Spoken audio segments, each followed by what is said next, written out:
জ্বালানি সংকট, পেট্রোল পাম্পে দীর্ঘ হচ্ছে গাড়ির লাইন, তবু মিলছে না কাঙ্ক্ষিত জ্বালানি। চলমান ইরান যুদ্ধের প্রভাবে আসন্ন বড় ধরনের সংকট মোকাবিলায় জ্বালানি সাশ্রয়ের নানান উদ্যোগ নিয়েছে সরকার।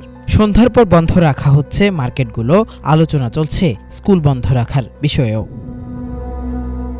জ্বালানি সাশ্রয় কার্যক্রমের অংশ হিসেবে ইতোমধ্যে দেশের প্রত্যন্ত অঞ্চলে শুরু হয়েছে লোডশেডিং দেওয়া, যার আবার বিরূপ প্রভাব পড়ছে বিদ্যুৎ ভিত্তিক সেচ পাম্প সহ উৎপাদনমুখী নানান প্রতিষ্ঠানে।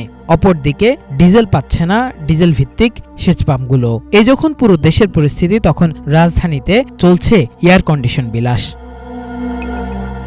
তথ্য বলছে একটি 1 টন এসি চলতে অন্তত 1200 ওয়াট বিদ্যুৎ প্রয়োজন হয়। অপরদিকে একটি ফ্যান চলতে প্রয়োজন হয় মাত্র 75 থেকে 100 ওয়াট। ক্ষেত্রভেদে এলইডি বা সিএফএল বাল্ব জ্বলতে প্রয়োজন হয় 20 থেকে 100 ওয়াট পর্যন্ত। সেই হিসেবে একটি 1 টন এসি যতটুকু বিদ্যুৎ ব্যয় করে, একই সময়ে ততটুকু বিদ্যুতে অন্তত 6 থেকে 7টি ফ্যান এবং 10টি লাইট জ্বালানো সম্ভব, যা দিয়ে খুব সহজেই হতে পারে একটি পরিবারের বিদ্যুতের যোগান, চলতে পারে একটি সেচ পাম্পও। অথচ এই সংকটের সময়ও সরকারের বিভিন্ন ভবনে চলছে হাজার হাজার টনের এসি বিলাস। তথ্য বলছে শুধু রাজস্ব ভবন, পানি ভবন ও অর্থ ভবনেই ব্যবহার হচ্ছে 6500 টনের বেশি এসি, যা দিয়ে নিরবচ্ছিন্ন বিদ্যুতের যোগান দেওয়া যেত অন্তত 6000 পরিবারের। এছাড়াও নির্বাচন ট্রেনিং সেন্টার, ডাক ভবন, আইসিটি ভবন, বিজ্ঞান জাদুঘর, পরিবেশ অধিদপ্তর সহ সব সরকারি ভবনেই চলছে 1000 টনের এসি।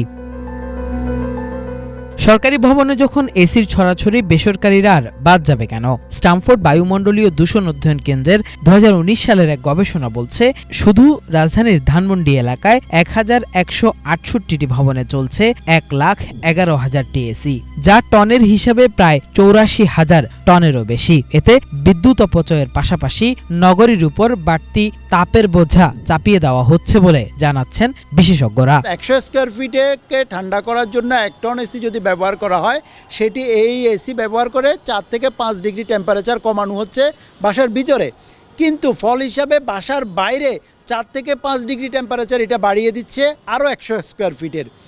আমরা কয়েকটা এসি পরীক্ষামূলকভাবে এসিগুলোর মধ্যে দেখেছি যে প্রায় 10 থেকে 12 ফিট পর্যন্ত এই এক টনের এসির যে আউটডোর রয়েছে সেটি উত্তপ্ত করে তুলছে। এবং কোনো বাসাতে যেখানে বারান্দায় এসি রয়েছে, সেখানে বারান্দায় এক ধরনের ভয়ের সৃষ্টি হচ্ছে যে এটি এত উত্তপ্ত হচ্ছে, কখনো কখনো আগুন লেগে যাওয়ার আশঙ্কা পর্যন্ত হচ্ছে। এই যে ভিতরের কিছু অংশকে কিছু সময়ের জন্য ঠান্ডা রাখার জন্য বাইরের অংশকে গরম করে দেওয়ার এই যে প্রবণতা, এই পরিমাণ পৃথিবীতে হয়তো ঢাকার মতো খুব বিরল শহরেই দেখা যায়। বিশেষজ্ঞরা বলছেন, গ্রামীণ এলাকায় লোডশেডিং বৃদ্ধি ব্যাহত করবে দেশের খাদ্য উৎপাদন, যা কয়েক মাসের মাথায় খাদ্য সংকট তৈরি করতে পারে। তাই নগরীতে বিদ্যুৎ ব্যবহার কমিয়ে অবশ্যই চালু রাখতে হবে পল্লী বিদ্যুতের সরবরাহ। এজন্যই শহরের এসি নিয়ন্ত্রণই হতে পারে একমাত্র সমাধান। দরকার হলে শহরে রাত্রে 10টার পরে বিদ্যুৎ আপনি সন্ধ্যার থেকে 10টা পর্যন্ত বিদ্যুৎ, বা 10টা থেকে 12টা পর্যন্ত রাতে বিদ্যুৎ আপনার বন্ধ রাখা হলো, আপনাকে সেচ চালাতে হবে, কোনো বিকল্প নেই। কারণ এখন আবার যদি আপনার এমনি আপনার এনার্জি ইম্পোর্টে ডলার যাচ্ছে, আবার যদি খাদ্য আমদানিতে ডলার ব্যয় করতে হয়, তাহলে কিন্তু আপনার অবস্থা শেষ।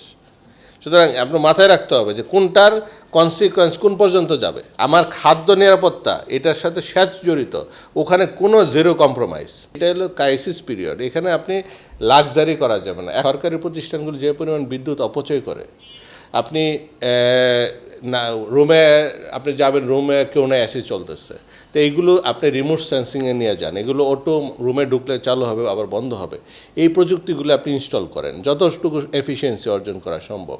তো এইগুলো না করে আপনি বন্ধ রাখা কোনো সলিউশন না।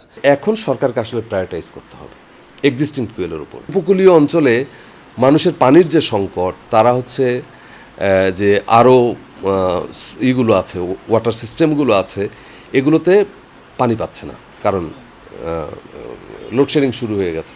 তো এগুলো কিন্তু মানুষের একদম জীবনের সাথে সম্পর্কিত জিনিস। তো এইসব জায়গাগুলোকে সরকারকে চিহ্নিত করতে হবে, এখানে প্রায়োরিটি দিতে হবে, ইরিগেশনে প্রায়োরিটি দিতে হবে, আমাদের মানে কৃষি পণ্য পরিবহন যে খাত সেটাকে প্রায়োরিটি দিতে হবে, আমাদের সাধারণ পরিবহন যেটা আর কি জনপরিবহনের জন্য যেটা ইউজ হয় সেটার বদলে ওইটাকে প্রায়োরিটি দিতে হবে। যেসব ছোট ছোট মেজারগুলো নেওয়া হচ্ছে, স্কুল বন্ধ করা বা অফিস 3 দিন 4 দিন করা, হ্যাঁ এটার মধ্য দিয়ে কিছু সেভিং আমাদের হবে। কিন্তু আমি যদি বলি যে ঢাকা শহরে গাড়ির গতি হচ্ছে 4 থেকে 5 কিলোমিটার, আপনি যদি এই গতি জাস্ট ডাবল করে দিতে পারেন, 10 কিলোমিটার করে দিতে পারেন, অর্ধেক ফুয়েল তো আপনি এখানেই বাঁচিয়ে ফেলতে পারেন। অবশ্যই আমি মনে করি যে এসি কমানো দরকার, অবশ্যই কমানো দরকার, এবং আমাদের আরবান প্ল্যানিংয়ে নজর দেওয়া দরকার। যে এলাকাগুলো এখন এক্সটেন্ড হচ্ছে রাজধানী সহ সারা দেশের, সেই জায়গাগুলোতে আমাদের একটু মানে আরবান প্ল্যানিংয়ে নজর দেওয়া দরকার। আমাদের ওয়েদারের সাথে মিলিয়ে আমাদের আবাসিক এলাকাগুলো, বাড়িঘরগুলো তৈরি করা দরকার। এই মুহূর্তে তাৎক্ষণিক সমাধানে বিদ্যুৎ অপচয় রোধের পাশাপাশি খুব শিগগিরই নবায়নযোগ্য জ্বালানিতে রূপান্তরের উদ্যোগ নেওয়া গেলে দেশকে স্থায়ীভাবে জ্বালানিতে স্বনির্ভর করা সম্ভব বলেও মনে করেন এই বিশেষজ্ঞরা। সেটা হলো আমাদের একটা প্রায়োরিটি। আমাদের প্রায় 13-14 লাখ ইরিগেশন পাম্প আছে। এগুলোর মধ্যে কিছু ইলেকট্রিকে চলে, কিছু ডিজেলে চলে, বেশিরভাগটা ডিজেলে চলে, 71-2% ডিজেলে চলে। মাত্র 4000 আমাদের সোলার পাওয়ার পাম্প আছে। ঠিক আছে, আমাদের পাম্পগুলো যদি আমরা ডিজেল থেকে ইরিগেশন সোলারে নিতে চাই, খরচ কিন্তু খুব বেশি না। মানে আমরা নানান ধরনের পাম্প চালাই। সরকার এখন খাল খনন কর্মসূচি শুরু করেছে, খুব গুরুত্বপূর্ণ কাজ আমি মনে করি। খাল কেন খনন করছি? সেখানে পানি রিজার্ভ করার জন্য, তাই তো? সিম্পল। তো সেই পানি তো আমার কৃষিকাজে লাগাবো।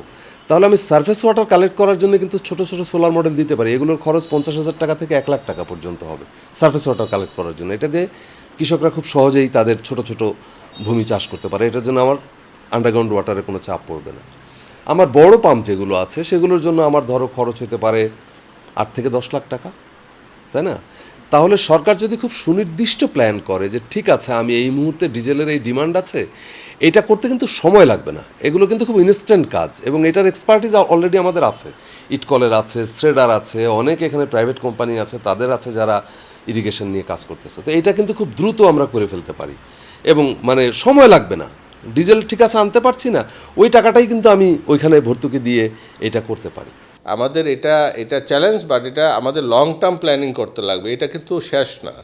সুতরাং এখানে আপনি কয়দিন বন্ধ রাখলেন আবার চালু হবে, আরও রিস্ক বাড়বে। সুতরাং আমাদের নবায়নযোগ্য, প্রকৃতি বান্ধব নবায়নযোগ্য জ্বালানি নির্ভর আমার একটা জ্বালানি সার্বভৌমত্বের দিকে নজর দিতে হবে সরকারকে। আরইবির এখন দায়িত্ব হলো প্রত্যেক গ্রাম কেন্দ্রিক অফ গ্রিড তৈরি করা।